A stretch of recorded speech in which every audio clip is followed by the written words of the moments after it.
चलो नमस्कार, आदाब, सत श्री अकाल। Welcome to my YouTube channel Avinash sir classes. तो आज के वीडियो में हम लोग डिस्कस करने वाले हैं वैल्यूएशन ऑफ गुडविल के बारे में। ये हम लोग का है पार्ट 2। पार्ट नंबर 1 में हम लोगों ने डिस्कस किया था कि गुडविल क्या होता है और किस तरह से एवरेज प्रॉफिट मेथड से, चाहे वो सिंपल एवरेज प्रॉफिट हो या फिर वेटेड एवरेज प्रॉफिट हो, हम लोग गुडविल फाइंड आउट कर सकते हैं। तो आज के वीडियो में हम लोग ये डिस्कस करने वाले हैं कि किस तरह से सुपर प्रॉफिट मेथड से हम लोग गुडविल को निकाल सकते हैं या फिर वैल्यूएशन ऑफ गुडविल किया जा सकता है। तो देर न करते हुए चलिए वीडियो में आगे बढ़ते हैं और देखते हैं। तो आज जो क्वेश्चन हम आप लोगों को कराने वाले हैं वो है क्वेश्चन नंबर 5। तो क्वेश्चन नंबर 5 देखिए, हम रीड कर रहे हैं, आपको स्क्रीन पे शो हो रहा होगा। The profit and loss for the last 4 years are as follows. 2017 का प्रॉफिट है 20,000, 2018 में लॉस हो गया है 16,000 का, 2019 में प्रॉफिट हुआ है 60,000 और 2020 में प्रॉफिट हुआ है 36,000 का। The average capital employed in the business is 2 lakh. Capital कितना एम्प्लॉय किया गया था बिजनेस में? 2 लाख रुपए का। The expected rate of return on capital employed in that case of the business is 10%। तो कितना परसेंट एक्सपेक्ट किया गया था प्रॉफिट हम लोगों को मिलेगा? 10%। तो calculate the value of goodwill on the basis of 2 years purchase of super profit. तो सुपर प्रॉफिट मेथड से हम लोगों को गुडविल निकालना है और यहाँ नंबर ऑफ ईयर परचेज कितना दिया आप लोगों का? 2 इयर्स। तो सबसे पहले अगर 4 साल या 5 साल का प्रॉफिट दे दिया है तो हम लोगों को सबसे पहले क्या निकालना पड़ता है? Average profit. तो एवरेज प्रॉफिट आप लोगों को जब हम एवरेज प्रॉफिट मेथड बताए थे तो उसमें बताया था किस तरह से निकालेंगे। तो सबसे पहले हम लोग क्या फाइंड आउट करना पड़ेगा? यहाँ पे स्टेप नंबर 1 हम लोग का जो होगा वो हम लोग को निकालना पड़ेगा एवरेज प्रॉफिट। वो किस तरह से निकलता है? प्रॉफिट जो हुआ रहेगा उसको ऐड कर देंगे और लॉस जो हुआ रहेगा उसको लेस कर देंगे और डिवाइड करेंगे जितना नंबर ऑफ ईयर है हम लोगों का, जितना साल का प्रॉफिट दिया हुआ है। तो यहाँ पे हम लोग देख पा रहे हैं कि 17, 18, 19, 20 4 साल का प्रॉफिट और लॉस दिया हुआ है। तो 17 में प्रॉफिट हुआ है कितना का? 20,000 का, उसको लिखे। फिर 18 में हम लोग का लॉस हो गया है, तो लॉस अगर हो जाए तो क्या करते हैं? माइनस। फिर 19 में हम लोग का प्रॉफिट हुआ है 60,000, इसलिए उसको कर दिए प्लस। और 2020 में हम लोग का प्रॉफिट हुआ है कितना का? 36,000 का, तो उसको भी हम लोग कर दिए प्लस।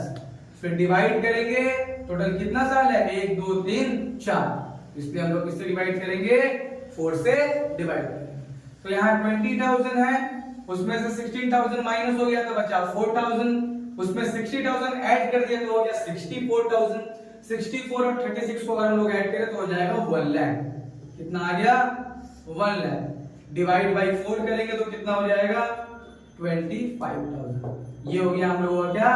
एवरेज प्रॉफिट, या जितना प्रॉफिट हम लोग अर्न किए हैं। तो इस तरह से हम लोग क्या निकल गया? Average profit. उसके बाद हम लोग अगर सुपर प्रॉफिट से कर रहे हैं तो सेकंड स्टेप हम लोग का होगा जिसमें हम लोग को निकालना पड़ेगा नॉर्मल प्रॉफिट। वो किस तरह से होता है नॉर्मल प्रॉफिट?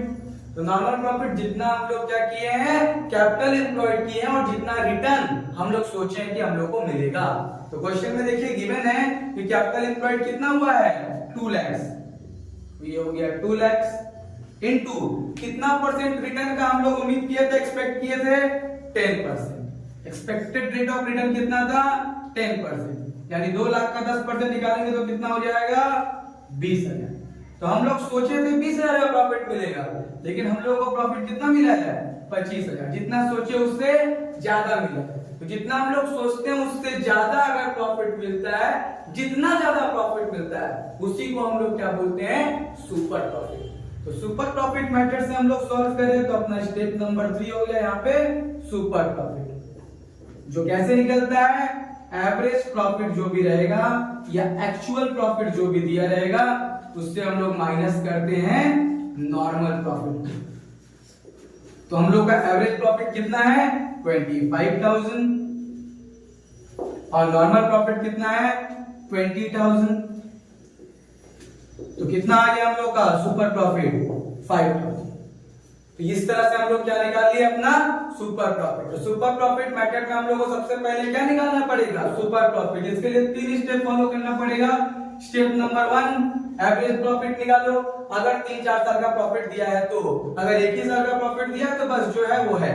उसके बाद number 2 normal profit find out करना पड़ेगा, जिसमें कैपिटल जितना हम लोग लगाए हैं उसको जितना एक्सपेक्टेड रेट ऑफ रिटर्न था उससे मल्टीप्लाई कर देंगे।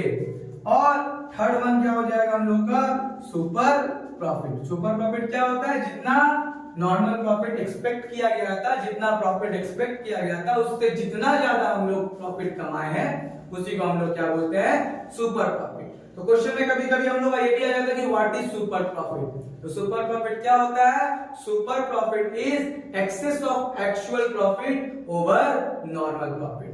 क्या बोलेंगे कि super profit is excess of actual profit over normal profit. तो सुपर प्रॉफिट निकाल लेने के बाद अपना लास्ट स्टेप जिसमें हम लोग क्या करेंगे, वैल्यूएशन ऑफ गुडविल हम लोग को निकालना है। तो उसके लिए फॉर्मूला होता है, जितना भी सुपर प्रॉफिट हम लोग फाइंड आउट करेंगे उसको इनटू कर दिया जाएगा नंबर ऑफ ईयर्स परचेस से। तो कितना सुपर प्रॉफिट हम लोग यहां पे निकाले हैं 5000।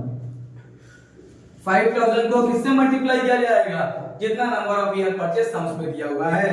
तो नंबर ऑफ ईयर परचेस कितना दिया सम्स में, 2 ईयर। तो 5000 into 2 कर देंगे तो कितना हो जाएगा हम लोग का 10,000। तो इस तरह से सुपर प्रॉफिट मेथड से हम लोग क्या निकाल सकते हैं, अपना गुडविल निकाल सकते हैं। तो हम लोग बात करते हैं किस तरह से कैपिटलाइजेशन मेथड से हम लोग गुडविल निकाल सकते हैं। ये अपना थर्ड और आखिरी मेथड होगा, जिससे हम लोग का वैल्यूएशन ऑफ गुडविल वाला चैप्टर भी क्या हो जाएगा, कंप्लीट हो जाएगा। तो कैपिटलाइजेशन मेथड से हम लोग गुडविल निकालने के लिए फॉर्मूला क्या होता है, पहले हम लोग को निकालना पड़ता है कैपिटलाइज्ड प्रॉफिट, उससे हम लोग माइनस करते हैं नेट एसेट्स या फिर उसको कैपिटल एम्प्लॉयड भी कह सकते हैं। तो कैपिटलाइज्ड प्रॉफिट किस तरह से हम लोग निकालेंगे, एवरेज प्रॉफिट जो दिया रहेगा उसको डिवाइड कर दिया जाएगा नॉर्मल रेट ऑफ रिटर्न से। किससे डिवाइड किया जाएगा, नॉर्मल रेट ऑफ रिटर्न से। तो कैपिटलाइज्ड प्रॉफिट कैसे निकाल सकते हैं, average profit divide by normal rate of return, जो परसेंटेज में दिया रहेगा। तो उसको डिवाइड करने से हम लोग को क्या मिल जाएगा, कैपिटलाइज्ड प्रॉफिट मिल जाएगा। उसके बाद नेक्स्ट हम लोग को नेट एसेट्स या फिर कैपिटल एम्प्लॉयड निकालना पड़ता है। तो कैपिटल एम्प्लॉयड और नेट एसेट्स हम लोग कैसे निकाल सकते हैं, कैसे निकालेंगे, सन्ड्री एसेट्स जो दिया रहेगा उससे एक्सटर्नल लायबिलिटीज अगर कुछ दिया है या आउटसाइडर लायबिलिटीज, जैसे क्रेडिटर को पैसा पे करना हुआ, लोन का पैसा पे करना हुआ, ये सब क्या आउटसाइडर है। तो एक्सटर्नल लायबिलिटीज को हम लोग क्या करते हैं, माइनस करते हैं। और फिक्टिशियस एसेट्स को भी हम लोग क्या करते हैं, माइनस। जैसे गुडविल हो गया, अनरियलाइज्ड एसेट्स हो गया, प्रिलिमिनरी एक्सपेंसेस हो गया, ये सब क्या आता है, फिक्टिशियस एसेट्स में आता है। तो इन दोनों को अगर माइनस करेंगे तो क्या आ जाएगा, नेट एसेट्स। तो कैपिटलाइज्ड प्रॉफिट और नेट एसेट्स जब हम लोग निकालेंगे तो इन दोनों को माइनस करके ही हम लोग क्या निकाल सकते हैं, अपना गुडविल निकाल सकते हैं। आइए इसको क्वेश्चन के फॉर्म पे समझते हैं। तो आइए हम लोग क्वेश्चन को डिस्कस करते हैं। तो क्वेश्चन नंबर 12 है, जो आप लोगों को स्क्रीन पे शो हो रहा होगा कि from the following information calculate the value of goodwill by capitalization of average profit method. तो इसमें एवरेज प्रॉफिट दिया हुआ है अपना 1,20,000, नॉर्मल रेट ऑफ रिटर्न दिया हुआ है 15%, एसेट्स अपना है 7,90,000 रुपए का और लायबिलिटीज दिया हुआ है 45,000 रुपए। तो इसको हम लोग को वैल्यूएशन ऑफ गुडविल निकालना है कौन सा मेथड से, कैपिटलाइजेशन मेथड से। कौन सा मेथड से, कैपिटलाइजेशन मेथड से। तो देखिए इसको सॉल्व करते हैं। तो कैपिटलाइजेशन मेथड से गुडविल निकालने का जो फॉर्मूला होता है वो भी आप लोगों को हम बताए थे कि कैपिटलाइजेशन मेथड से गुडविल हम लोग किस तरह से निकाल सकते हैं। तो उसमें हम लोग को पहले कैपिटलाइज्ड प्रॉफिट से माइनस करना पड़ता है नेट एसेट्स को। तो पहले इन दोनों का वैल्यू हम लोग क्या करना पड़ेगा, फाइंड आउट करना पड़ेगा। तो पहला स्टेप होगा क्या निकालना, कैपिटलाइज्ड प्रॉफिट। वो किस तरह से निकाल सकते हैं, तो उसको निकालने के लिए हम लोग क्या करना पड़ेगा, एवरेज प्रॉफिट को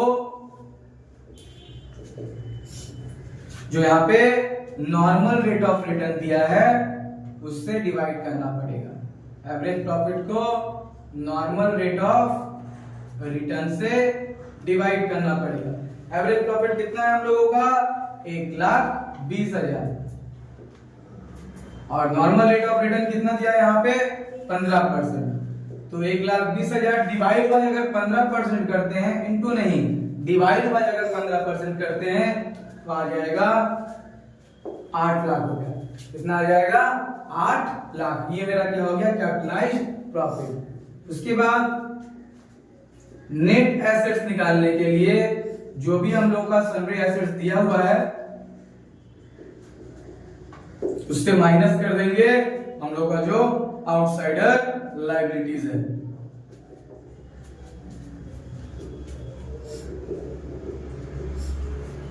तो एसेट्स कितना है हम लोगों का? 7,90,000 और लायबिलिटीज कितना है हम लोगों का? 45,000। तो 7,90,000 में से 45 जाएगा तो कितना बचेगा? 7,45,000। तो हम लोग गुडविल कैसे फाइंड आउट करेंगे? क्या फॉर्मूला बताया आप लोगों को? कैपिटल प्रॉफिट, कैपिटलाइज्ड प्रॉफिट से नेट एसेट्स माइनस किया जाएगा। तो हमारा कैपिटलाइज्ड प्रॉफिट कितना है? 8 लाख और नेट एसेट्स कितना है हम लोगों का? 7,45,000।